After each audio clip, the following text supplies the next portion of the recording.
គ្រាន់តែភ្ញៀវកំងម៉ូតកាត់ហ្នឹងតាំងពីអាវចេញដំបងភ្លាមភ្ញៀវឡងថាអូកំងនេះដល់កនេះកុំ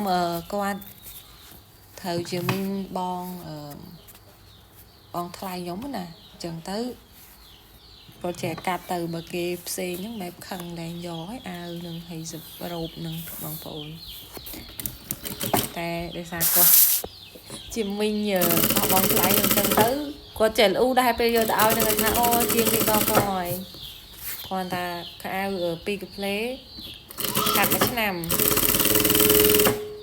យូរមែនប៉ុន្តែនៅកំងកាត់ទៀតណាកាត់ព្រមទទួលកាត់ថែមមួយកាផ្លេទៀតតែជាងថាអូជាប់ព្រលហើយអត់ទាន់បានទទួលទេចាំសាក្រោយយូរមែនប៉ុន្តែបើសិនជាទទួលកាត់ទៀតអាហ្នឹងបើសិនខ្ញុំទទួលកាត់ទៀតបងប្អូនហើយអរគុណវីដេអូហ្នឹងក៏មានតែប៉ុណ្្នឹងឯង